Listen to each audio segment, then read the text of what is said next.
Bonjour à tous, bienvenue, c'est 9h50 le matin en Bretagne. Nous sommes ravis de passer cette petite heure en direct avec vous. Alors notre invité d'honneur ce matin, c'est Pascal Sacleux, photographe professionnel. Les mauvaises blagues sur les roues, il en a connu et il a donc décidé de prendre des clichés de ses congénères pour les mettre en lumière et combattre les discriminations dont ils sont l'objet. Cela fait 1 an et demi qu'il sillonne toute la Bretagne. Il a déjà mis en boîte plus de 700 portraits. Vous les découvrirez tout à l'heure. Nous vous proposons une autre belle rencontre ce matin avec la première téléspectatrice bretonne de l'histoire. Elle s'appelait Anna Briand. Votre télévision régionale l'avait interrogée en 1956. Retour donc sur cette archive et plus largement sur l'entrée du petit écran dans nos maisons avec l'historien Erwan Le Gall. Au menu également dans votre rubrique juridique, le nouveau Pacs. Il est désormais célébré en mairie. Qu'est-ce que cela change concrètement? Nous ferons le point avec maître Gwendal Texier, vice-président de la Chambre des notaires d'Ille-et-Vilaine. Nous verrons aussi qu'en France, c'est à l'ouest et donc en Bretagne que l'on se paxe le plus. Nous partirons aussi en balade sur la Côte d'Émeraude à la découverte ou redécouverte de Dinard, la plus british des stations balnéaires bretonnes. Nous suivrons pour cela notre guide habituel Pierrick Gaveau. Et nous découvrirons enfin une nouvelle façon de faire nos courses. Le concept est simple, mais il fallait y penser. Chacun d'entre nous peut profiter d'un déplacement pour embarquer avec lui un colis à livrer. On appelle cela de la livraison collaborative. Elle est proposée par le site Shopopop. L'un de ses créateurs, Johan Rico, est avec nous ce matin. Sans oublier en fin d'émission le débriefing inspiré de la comédienne Catherine Bossard. Voilà pour le sommaire. Bonjour à tous, bienvenue à vous. Bonjour Pascal Sacleux. Bonjour. Bonjour, merci d'avoir accepté notre invitation. Vous êtes photographe professionnel, on l'a dit, hein. Oui. Roux et engagé dans une sorte de troll-brace de la roussitude, on pourrait presque dire ça comme ça. Hein, oui, on pourrait. Via des clichés que vous réalisez un petit peu partout en Bretagne. Une aventure qui au fil du temps est devenue presque militante sur le droit à la différence finalement. On a Complètement l'impression que militante. c'est un peu ça. Depuis, Complètement oui. militante même, assumée. Alors nous, on avait envie d'en savoir un petit peu plus sur vous. C'est pour ça que je vous propose de tirer un premier petit papier. On va voir d'où vous vient tout ça. Allez-y. Je lis « Observer et transmettre ». Qu'est-ce que ça évoque pour vous, observer et transmettre? C'est un petit peu votre ligne directrice? Je pense que c'est ce qui m'a poussé à devenir photographe. J'avais envie d'être journaliste. J'avais Il envie n'est pas d'être. trop tard. Il n'est pas trop tard. Vous l'êtes un peu quelque part. Je le suis un petit peu par destination. Ouais. J'avais envie d'être cinéaste. Là, ça devient un petit peu plus compliqué, en tout cas à l'époque. Ça date de l'époque de l'argentique, c'est du siècle dernier. Et puis la photographie s'est imposée comme ça. C'est un outil pratique et rapide, efficace, et avec le numérique encore plus facile à utiliser. Et qui permet de transmettre bien des messages. Hein, on le verra avec vous tout au long de cette émission. Allez, un deuxième petit papier. Et on va avoir un mot, forcément, c'est le mot qui vous préoccupe en ce moment. Roux. Le mot clé. Roux. Ah bah voilà. Alors, qu'est-ce qui est attaché à ce mot finalement? Quelles images? Parce qu'on peut parler d'images. Il y en a beaucoup. Oui, bien sûr. L'image, c'est mon outil de prédilection. Les roux sont des personnes à peu près comme les autres.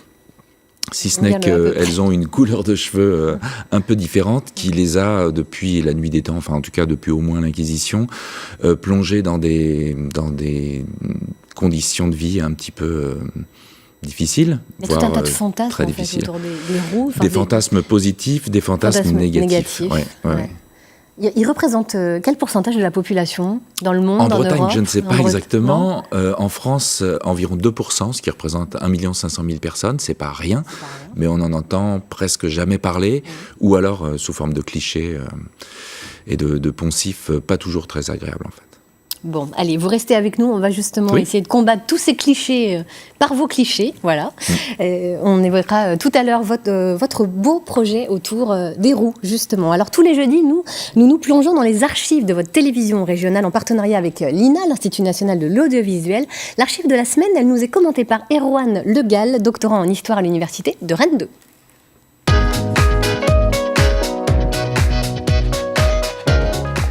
Bonjour Erwan. Bonjour.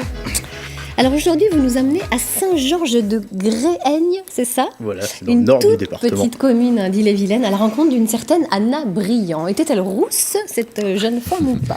On ne peut pas savoir, parce qu'à l'époque, la télévision est en noir et blanc. C'était du noir et blanc. Je pense qu'elle a les cheveux gris, d'après l'archive qu'on va voir de nos amis de l'INA. Et Anna, c'est pas n'importe qui. n'est donc plus une jeune fille. Anna, c'est pas n'importe qui, parce que c'est la première téléspectatrice de l'histoire de la Bretagne. Tout du moins, petite finesse. C'est la première à être inscrite sur les registres de la redevance télévisuelle. Mais on va voir. Génial pour l'anecdote. Allez, on regarde tout de suite et on en parle juste après.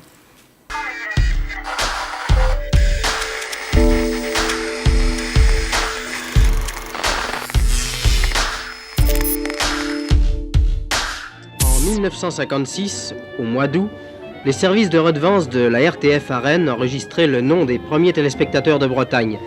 Depuis cette date, en 113 mois, la progression a été considérable. Le total des fiches se compte aujourd'hui en centaines de mille et il faut aborder le million pour situer le nombre des téléspectateurs bretons.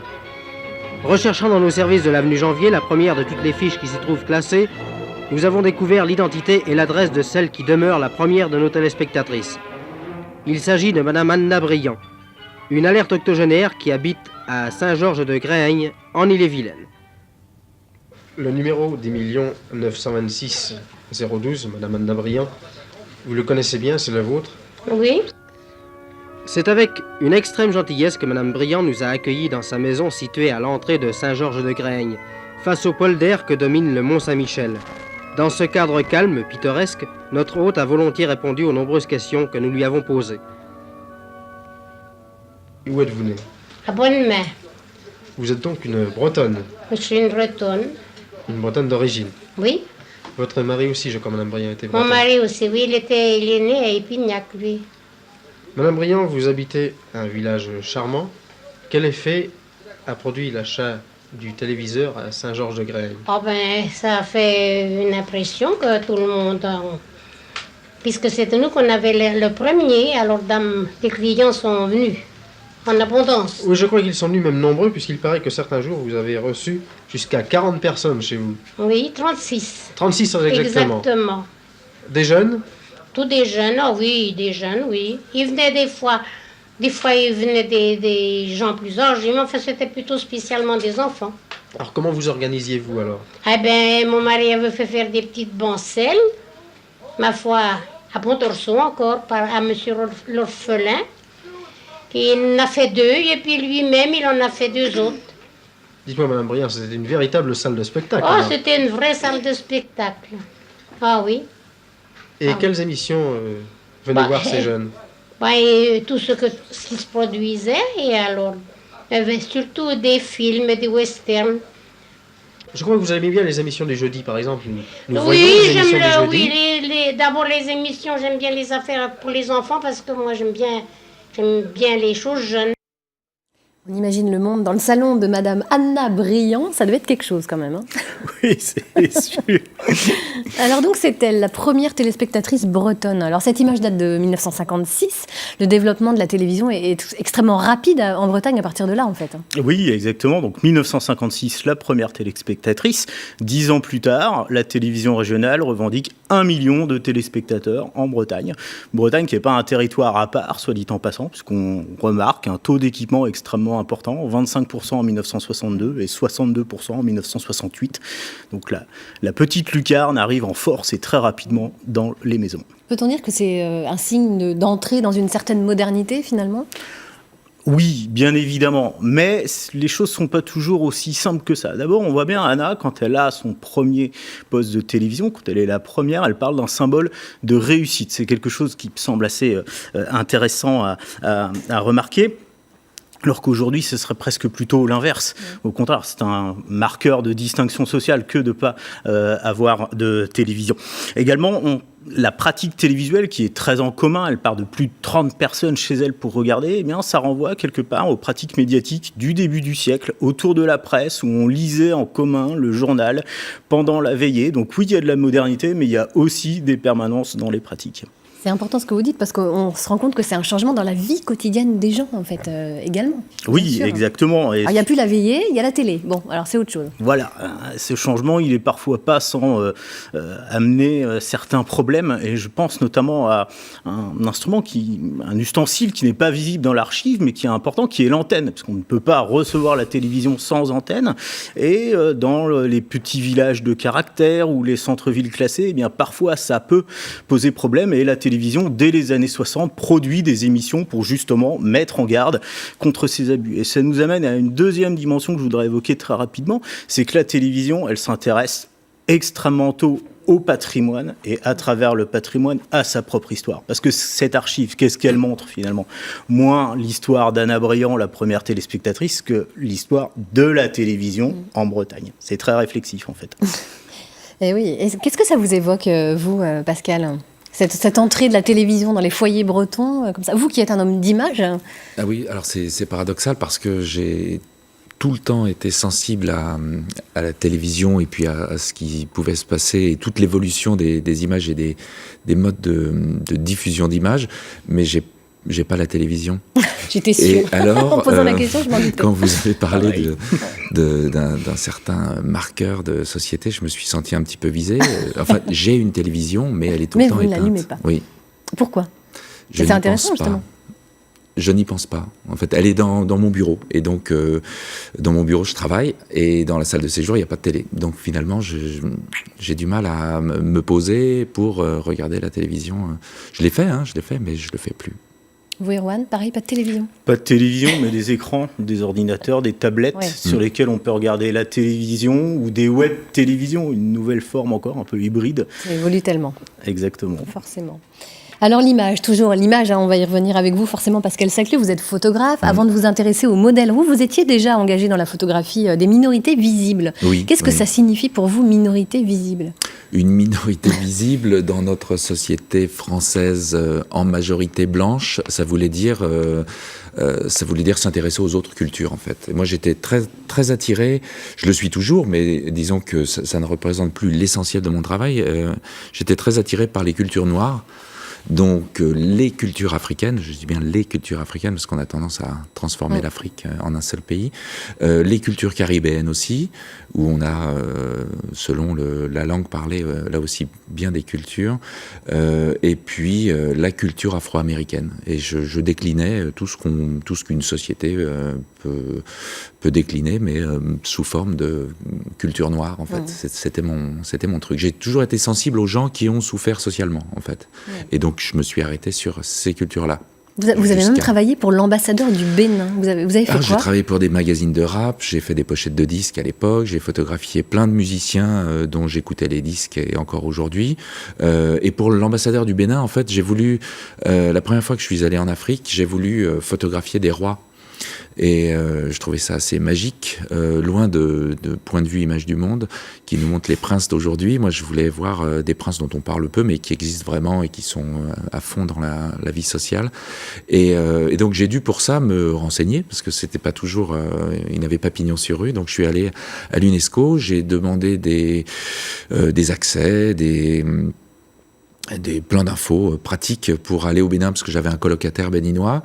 Ça a été l'occasion, et puis en l'échange d'images sur des artistes plasticiens béninois, l'ambassadeur du Bénin à l'UNESCO à l'époque, monsieur Tidjani Nouréni Serpos, m'a mis en contact avec la royauté en fait, et j'ai rencontré 43 rois et chefs supérieurs au Bénin, et c'était magique. Vous les mettiez en scène ou je les mettais pas en scène, je prenais ce qu'on me donnait, je me faisais oublier, enfin j'essayais de me faire oublier, ce qui est au Bénin avec ma tête n'était pas évident en fait. On imagine. Vous avez parcouru le monde entier en travaillant pour de nombreux magazines. Quelles expériences vous retenez de ces tours du monde ? Eh ben en fait on a du mal à trouver sa place quand on voyage.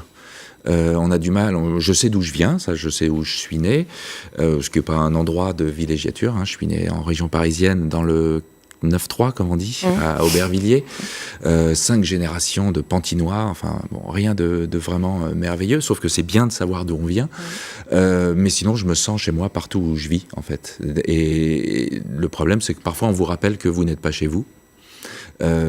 Et donc on a du mal à trouver sa place parce qu'on a été bien accueillis parfois dans d'autres pays qui ne sont pas les nôtres, et quand on rentre chez soi, on n'est pas toujours très bien accueilli. Alors, vous avez quitté la région parisienne pour venir vous installer en Bretagne. Oui, vous avez été bien accueilli, rassurez-moi. Très bien accueilli, oui, mais j'étais même va. surpris.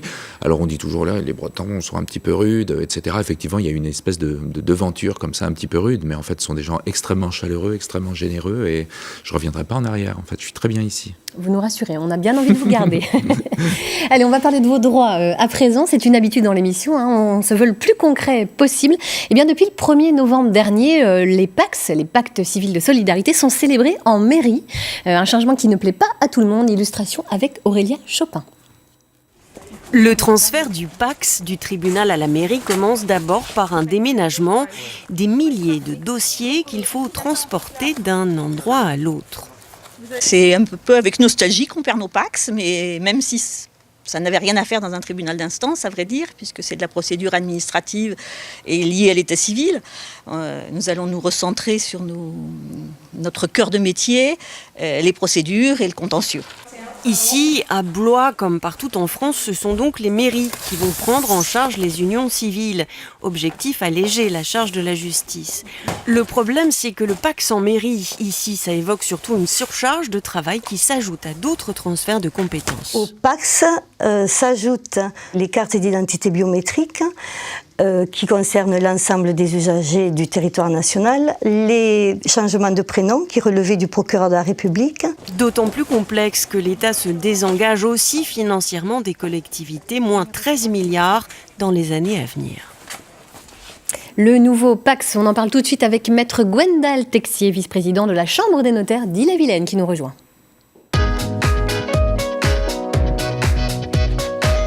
Bonjour maître.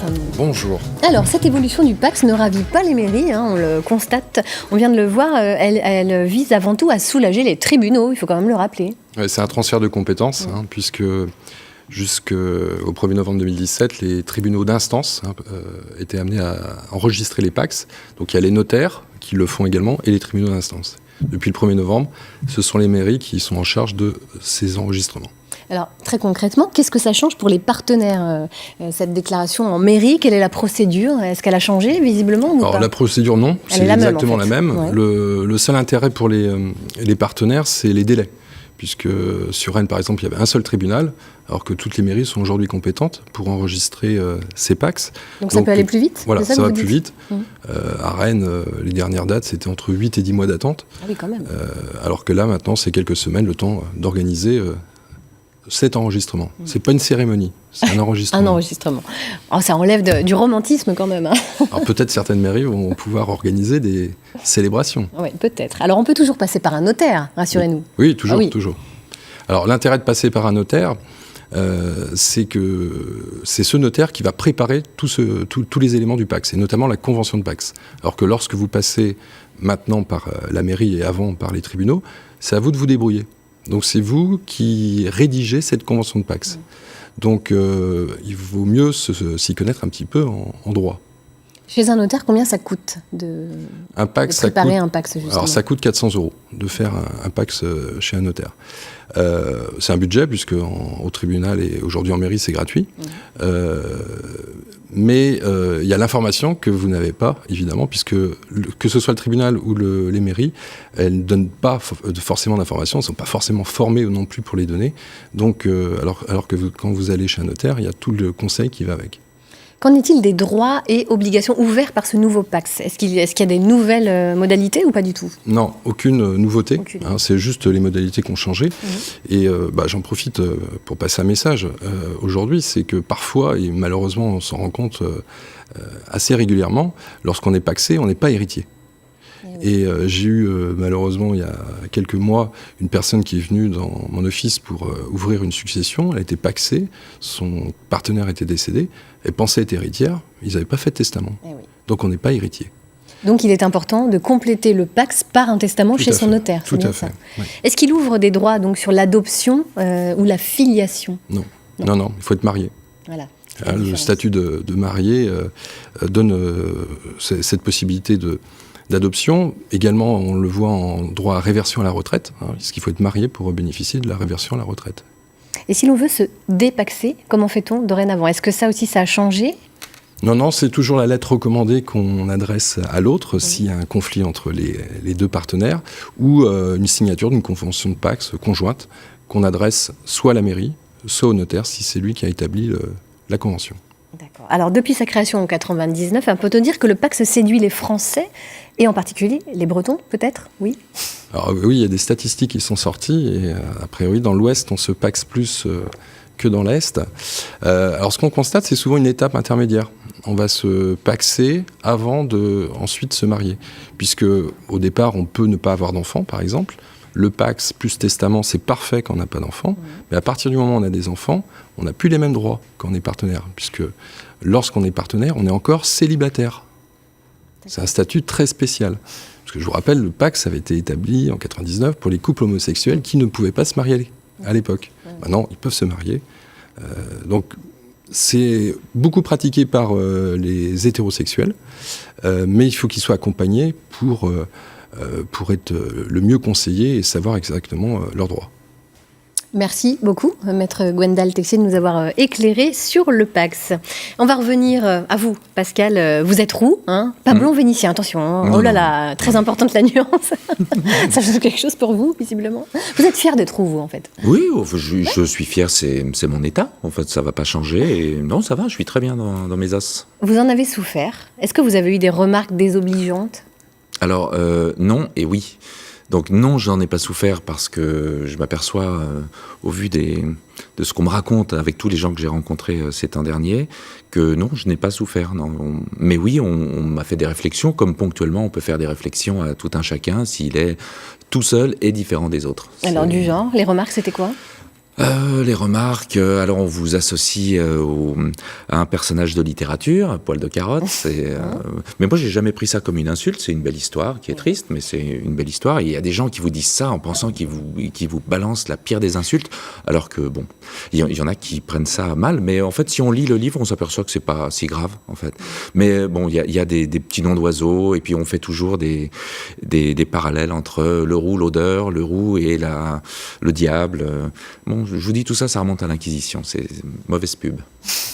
Alors, vous avez commencé il y a 1 an à prendre des photos, des portraits même de personnes rousses. Oui. Avant de nous raconter ce qui s'est passé dans votre tête, ce qui vous est passé par la tête sans vilain jeu de mots, l'une de nos équipes vous a suivi le 21 janvier dernier en escale à Saint-Brieuc.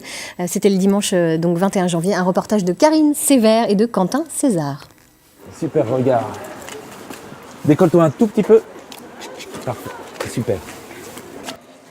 Depuis plus d'1 an, Pascal parcourt la Bretagne pour photographier des roux et des rousses. Prévenus par les journaux ou les réseaux sociaux, certains sont venus du Morbihan ou même de Vendée pour ne pas rater cette dernière séance à Saint-Brieuc. Je trouve ça intéressant, sa démarche pour montrer une discrimination qui est, on va dire, peu connue ou peu considérée sur les gens qui ont les cheveux roux. À la naissance, il y avait des problèmes et puis comment c'était un porte-malheur d'être rouquin. Et tout ça fait que... Vous en avez souffert? J'en ai souffert, oui. J'ai 53 ans, je fais partie des gens d'une génération qui a été beaucoup harcelée à l'école. Et même après, à 20-25 ans, en boîte de nuit, ça a continué. Donc quand t'es enfant, c'est poil de carotte, rouquine. Et en boîte de nuit, alors c'était les petits crétins de 18-20 ans qui disaient les rousses ça pue. Voilà. C'est l'occasion de prendre sa petite revanche, quoi. Et puis je trouve ça pas mal de rencontrer des gens qui ont eu les mêmes expériences que nous. Si à l'origine, ces photos avaient un but esthétique, face au témoignage, ce projet est avant tout devenu militant. J'ai vraiment envie de mettre en avant les personnes rousses, montrer aux gens qu'elles ne sont pas plus moches que les autres et pas plus moches que n'importe qui, enfin bon. Et même très beaux, parce que mon boulot de photographe, c'est de faire des très beaux portraits, puis j'y arrive, hein, je ne fais pas de casting, je photographie tous les gens qui se présentent. Et le deuxième aspect, c'est de montrer aux roux eux-mêmes qui sont beaux et qui relèvent la tête et qui ne rasent pas les murs et qui soient fiers de qui ils sont. Forts de leur succès, ces portraits seront bientôt édités en livre. Alors c'est important pour vous, vous ne faites pas de casting, c'est une façon justement de ne pas reproduire ces discriminations dont les roux sont victimes finalement. Ah oui, vous prenez tout le monde dans votre démarche. Tout le monde, de moi à 84 ans. Ouais. Comment ça a démarré cette idée ?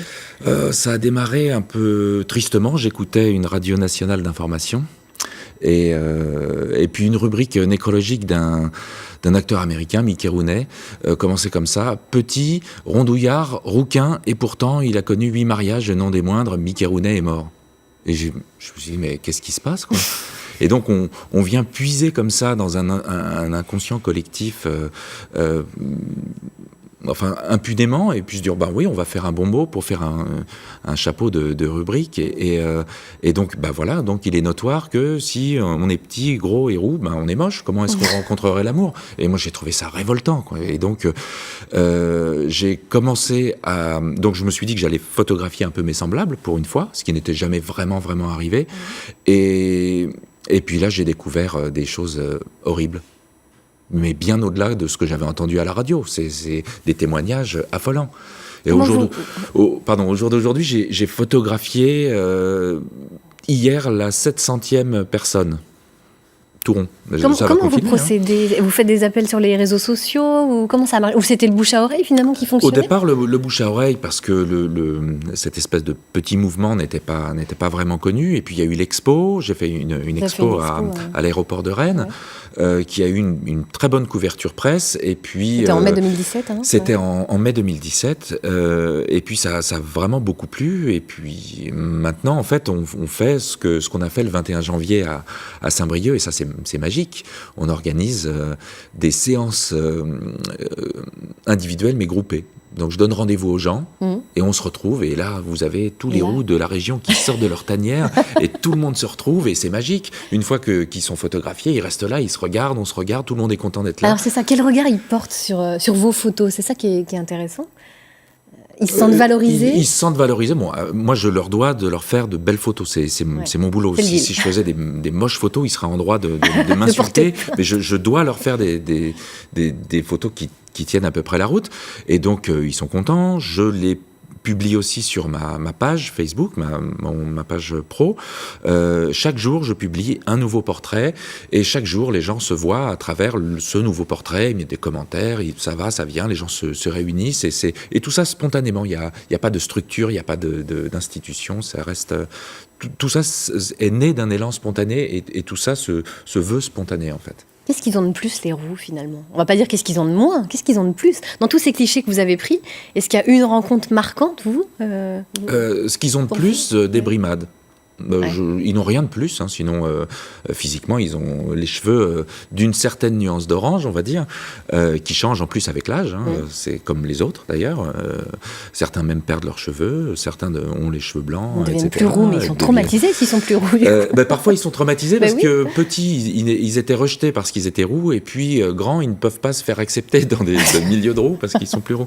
Mais non, ils n'ont rien de plus, rien de moins, ils sont juste différents comme les gens peuvent être différents parfois, avec une petite particularité. Ils ont une particularité. Vous avez un souvenir marquant, une rencontre qui vous aurait touché plus que d'autres parmi les 700 portraits que vous avez faits? Beaucoup m'ont touché. Vous ne pouvez pas en choisir une en particulier. On va sortir du format de l'émission si je vous énumère tout ce que j'ai entendu, mais parfois je peux vous dire que j'étais bien triste et bien seul dans ma voiture après avoir rencontré des gens et entendu des histoires. C'était affligeant. Et c'était cette année. Ouais. C'était pas au siècle dernier, c'était pas au Moyen-Âge, c'était aujourd'hui. Une histoire à nous raconter quand même, peut-être? Une maman qui m'appelle pour me dire que son fils a quelques problèmes. Enfin, elle m'envoie un message sur ma page pro. 7 ans, à l'école.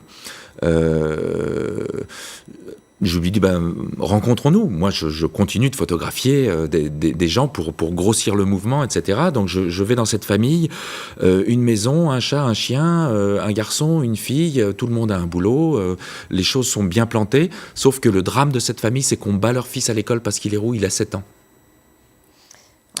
Et donc, on vous raconte l'histoire, et puis la maman est au bord des larmes, et...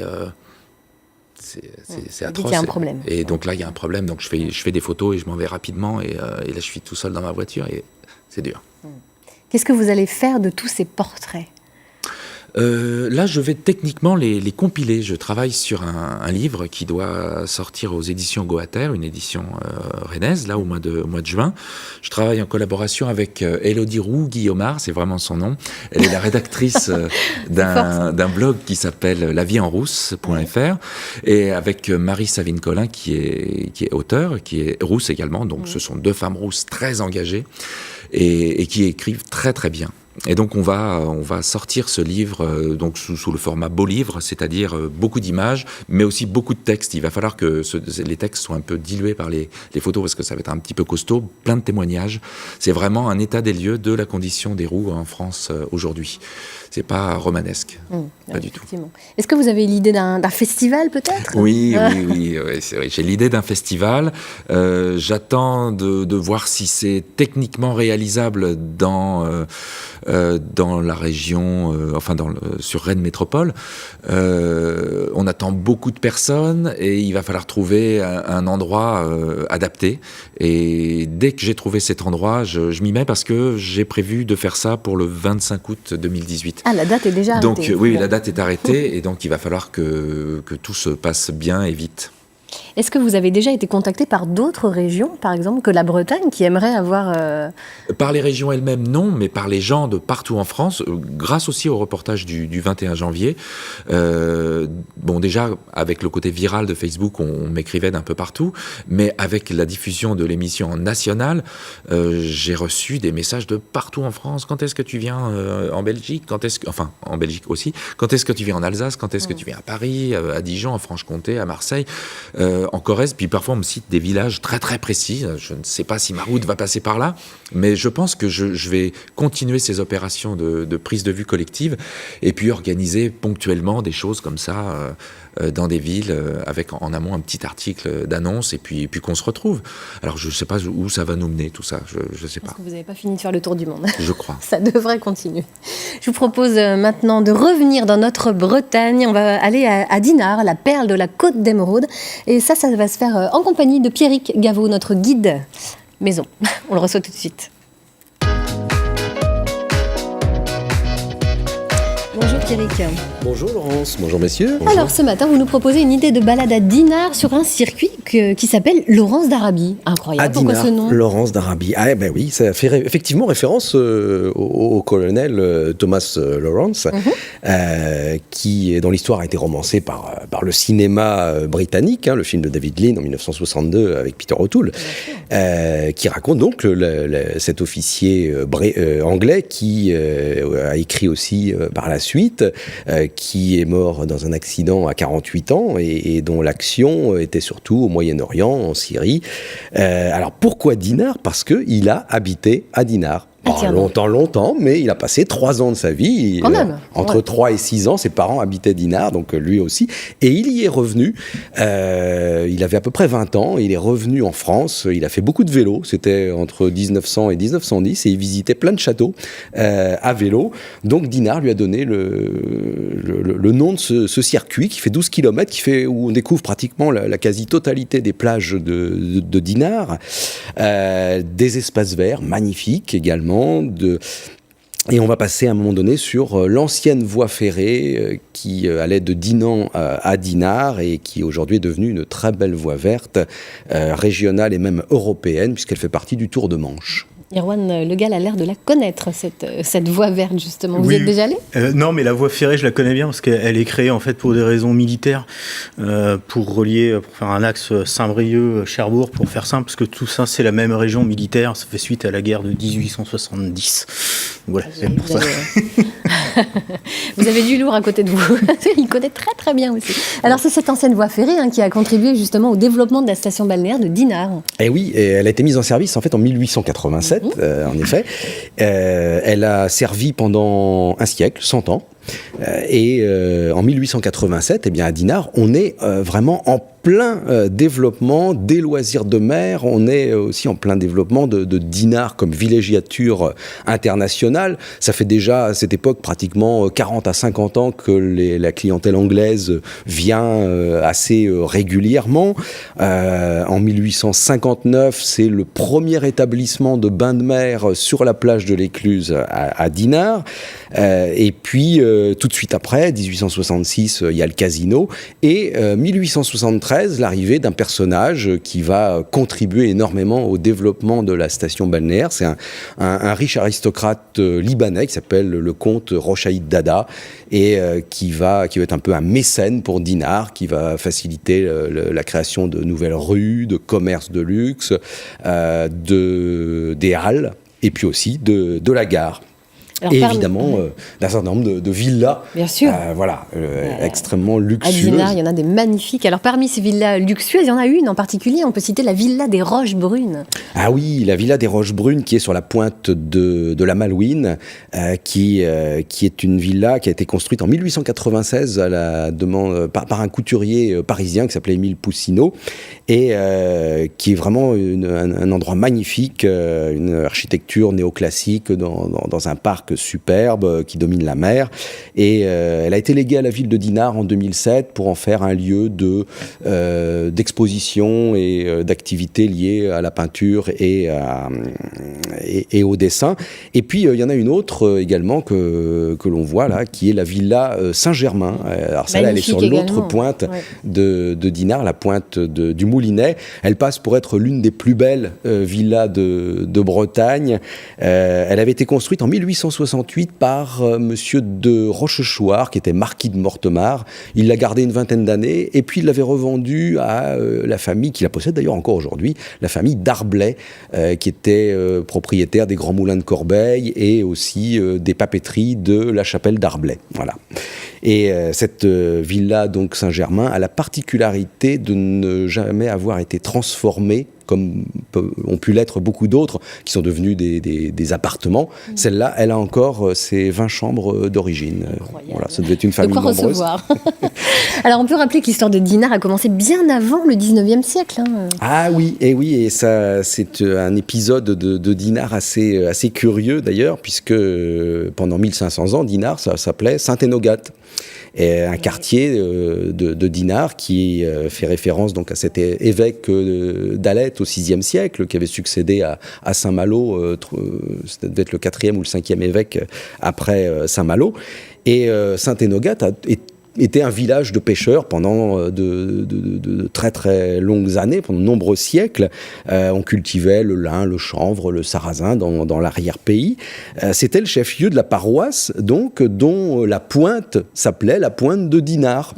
Et puis en 1858, eh bien, le curé de Saint-Énogat, il a vu que se construisait juste à côté, s'élevait une nouvelle ville qui l'attirait beaucoup. Il a fait transférer le culte, le lieu de culte à Dinard, à la pointe de Dinard, et l'église de Saint-Énogat, pendant plusieurs années, elle était un petit peu en ruine, un peu abandonnée.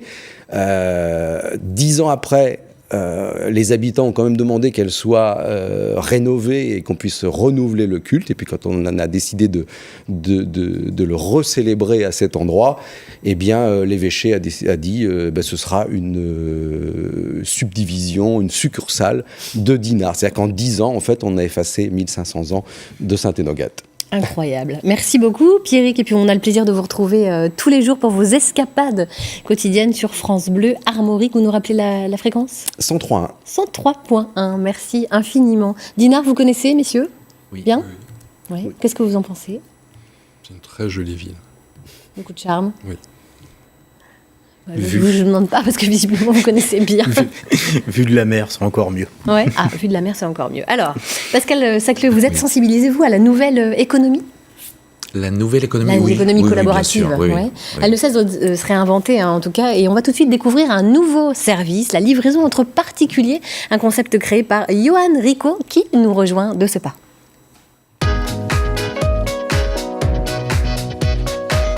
Bonjour Johan. Bonjour. Alors vous êtes le cofondateur de Shopopop. Un nom rigolo, c'est le nom du service que vous proposez, une plateforme de livraison entre particuliers. Comment ça marche, dites-nous ? Comment ça marche ? Assez simplement, en fait, on a d'un côté des particuliers qui vont faire leurs courses traditionnellement sur le site Drive de leur magasin ou dans des magasins physiques, et ils vont demander à se faire livrer leur commande à domicile en venant sur notre site internet.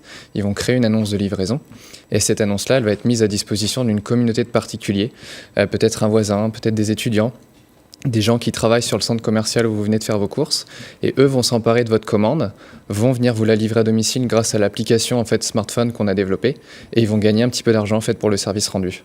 Alors combien coûte ce type de livraison dans l'absolu ? Alors une livraison aujourd'hui, ça coûte entre 6 à 9 euros principalement. On a quelques prix qui vont aller au-delà quand on est sur des produits plus volumineux, si on est sur des grandes surfaces de bricolage ou ce genre de choses, mais globalement ça tourne entre 6 et 9. Et sur ces 6 à 9 euros, 80% va revenir en fait à l'utilisateur livreur pour cette gratification au service rendu. Et les 20% restants, c'est notre commission à nous sur la plateforme. Alors vous prenez une commission, on imagine de combien du coup ? Du coup 20%, donc sur une livraison minimum à 6 euros, ça fait 1 euro. Et puis après, ça fluctue en fonction du prix. Alors, votre service est né à Nantes, votre start-up est née à Nantes, mais le service que vous proposez, finalement, ne se limite pas à la Cité des Ducs. Non, ça ne se limite pas à Nantes. C'était un projet qui était porté par Antoine et puis moi-même. Donc, Antoine est issu de Vitré, donc en plus proche de Rennes, donc un breton pure souche. Et donc, le service a été lancé sur Nantes, Rennes très rapidement derrière. Et aujourd'hui, le service est aussi actif à Angers, à Lyon et puis à Bordeaux depuis le mois de janvier. Et on continue tranquillement à ouvrir de nouvelles villes pour proposer ce service partout en France. Vous avez combien de commerces partenaires ? Près de 280, donc ce qui fait un chiffre intéressant. Il y en a encore plein d'autres qui nous attendent et qui nous sollicitent, donc à nous de pouvoir y répondre. Alors on n'en doute pas. Alors Shopopop s'inscrit bien sûr, c'est pas facile à dire, s'inscrit dans l'esprit de cette nouvelle économie qu'on dit collaborative. À quel besoin ça répond vraiment finalement selon vous ?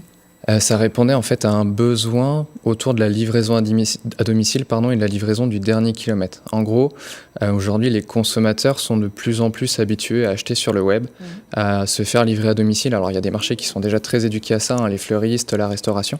Et on se rend compte que dans les évolutions, notamment des achats et des actes du quotidien, la livraison devient quelque chose d'assez récurrent et devient vraiment un réflexe. Donc, on a voulu créer cette solution pour apporter justement un service à domicile qui va toucher aussi bien les nouvelles générations que les anciennes, parce qu'il y a aussi une nécessité pour certaines personnes de pouvoir recevoir ce service à domicile parce qu'ils n'ont plus la mobilité, plus la capacité de se déplacer, ou ils sont tout simplement aussi seniors ou handicapés, donc c'est plus difficile pour eux. Et de l'autre côté, le service aussi répond à un besoin du professionnel, donc des commerçants, de pouvoir apporter de la livraison à moindre coût, parce que du coup on limite les coûts d'infrastructure, le besoin en acquisition de matériel pour faire des livraisons via des camions, ce genre de choses. Donc il s'agit de gagner du temps et d'économiser de l'argent finalement, c'est un peu la double problématique. Est-ce que vous avez des concurrents sur ce marché ? Il y a des concurrents qui sont vraiment positionnés sur ce pur même modèle de cette économie collaborative. Donc il y a une entreprise parisienne, une entreprise lilloise. Après il y a d'autres encore aujourd'hui, d'autres projets qui émergent un peu partout en France. On estime qu'on sera peut-être 2, 3 à pouvoir continuer à pénétrer, à évangéliser ce concept sur le marché. Évangéliser, carrément. À évangéliser, ouais. Wow. C'est pas évident encore aujourd'hui de dire qu'on va se faire livrer ses courses par un inconnu. Ouais. C'était difficile il y a encore 7-8 ans d'imaginer monter dans la voiture d'un inconnu pour faire 400 km. C'est devenu quelque chose d'assez normal. Donc on a envie de créer aussi un nouveau standard de livraison dans cette économie collaborative. Donc c'est une question de changement de mentalité, on comprend avec ce que vous dites finalement. Ouais. Merci beaucoup, Johan. J'ai envie de vous demander à vous tous, vous feriez appel à ce type de service ? Moi, je suis assez schnock. J'achète pas beaucoup sur Internet. Je me suis fait pirater une fois ma carte bleue il y a 15 ans et ça m'a traumatisé. Donc non, je suis désolé. Non. Gwendal, moi, je le ferais. Oui. Pascal ? Oui, sans problème. Ouais. Aussi, ouais. Sans problème. C'est une super idée. Bon, écoutez, voilà, voyez. Bonne chance à vous pour la suite. Et on espère que les mentalités vont évoluer parce que c'est aussi ça, finalement, la clé. C'est ça. Pour vous. Merci beaucoup de nous avoir rejoints. Nous arrivons à la fin de cette émission. Pascal, j'ai envie de vous demander un petit peu si vous étiez une maxime ou une petite phrase que vous vous dites souvent quand vous partez avec votre appareil photo, une citation, quelque chose qui vous accompagne. Est-ce qu'il y en a une ? Vous étiez vivant, maintenant vous allez exister. C'est mon petit truc. Vous étiez vivant, maintenant vous allez exister. Voilà.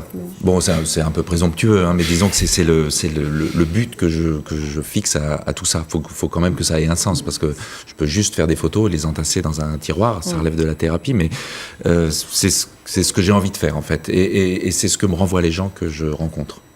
Eh bien, écoutez, gardez cette petite phrase avec vous. On va tout de suite accueillir Catherine Bossa. Alors, rousse ou pas rousse, je ne sais pas, on va voir. Elle nous rejoint de Spa.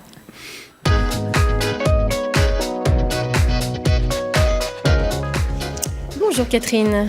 Alors, bonjour. Qu'avez-vous retenu de cette émission ? Eh bien, j'ai retenu ma prochaine carrière. C'est officiel, Laurence. Je vais me lancer, non pas dans une démarche d'évangélisation, non pas dans une démarche d'inquisition, mais bien dans une démarche politique. Puisque oui, Laurence, chers invités, chers Bretons, chères Bretonnes, chères Françaises, je vais me présenter à une élection politique quelconque, mais une élection politique prochaine. Je vous présente tout de suite mon programme, car comme tous les programmes politiques, il repose sur une formule simple, un pas en avant, 2 pas en arrière, 1 sur le côté. Voilà, je vais commencer par le premier point de mon programme, un pas sur le côté. Le pas sur le côté, c'est peut-être que vous puissiez, oui, vous, Shopopop, aider les mairies, par exemple, à déménager ces dossiers de Pacs dont on sait qu'elles ont été encombrées récemment. Voilà, lien entre les invités, c'est important le lien, c'est important la cohésion sociale. À ce titre, je tiens à répondre à toutes les accusations de roussisme qui pourraient aller à mon encontre. Non, je ne suis pas roussiste. J'ai moi-même des amis blonds vénitiens et même une amie rousse qui est plus rousse que blond vénitien. Donc non, je récuse toute accusation de roussisme ici devant vous sur ce plateau. Deuxième point de mon programme, le pas en avant. Je vote pour le vieillissement, car le vieillissement seul, on l'a vu sur vos magnifiques photos, le vieillissement seul réconcilie tout le monde, puisqu'il nous permet d'être enfin égal face à la couleur capillaire. Voilà, il y a 2 personnes sur ce plateau qui ne me contrediront pas, puisque, a priori, vous n'avez pas eu de problème de rousseur. De blague sur votre couleur de cheveux, pardon. Voilà, il faut que je reste quand même dans l'attention, surtout quand je vais vous présenter mon 3e point du programme, et le plus important, c'est le retour en 1956. Voilà. Il faut prendre des engagements forts devant les Français, et ce retour en 1956 va être très important, notamment pour la cohésion et l'égalité. Les programmes en noir et blanc sont les seuls qui réconcilient tout le monde. Et est-ce bien en 1956 que la télé rassemblait encore les personnes, 36 personnes, dans le séjour de Madame Briand? C'est formidable. C'était une veillée, finalement, autour de la télévision. Et les gens se rencontraient, discutaient, peut-être buvaient quelques coups de jaja également. Vive 1956. Deuxième point en faveur du retour en 1956 que je ferai, bien sûr, dans les premiers temps de mon mandat, je vous l'assure, c'est un hommage à mon grand-père, Raymond Corvézier, qui, je suis au regret de vous le dire, avait inventé à l'époque Shopopop. Puisque Raymond Corvézier, à Tréfindel, ramenait la botte de poireaux à Marie-Thérèse, en passant chercher la mousse de foie chez le boucher, chez Boigereau, à l'époque. Donc il avait inventé Shopopop, et pour lui sa course c'était pour la modique somme d'un verre de goutte, vous voyez, c'est pas très cher à l'époque. Alors je ne sais pas si c'est toujours les mêmes taux en fait à peu près, sauf que ça a été transformé en oseille, c'est tout. Mais c'est la même chose, et voilà, merci à vous de revenir quelque part aussi à ces fondements, à ce bon sens de 1956. Auton bretonne et français, merci pour votre attention. Voilà, n'hésitez pas à voter pour moi, je ne sais pas où je me présenterai, mais prochainement en tout cas. Moi, je voterai pour vous. Merci, Laurence. Merci, Catherine. Merci à tous d'avoir été à nos côtés dans cette émission. Vous retrouverez tout à l'heure votre actualité sur France 3 Bretagne. Et puis demain, vous retrouverez un best-of de votre émission matinale. Je vous souhaite une excellente journée à tous. À bientôt. Merci, au revoir.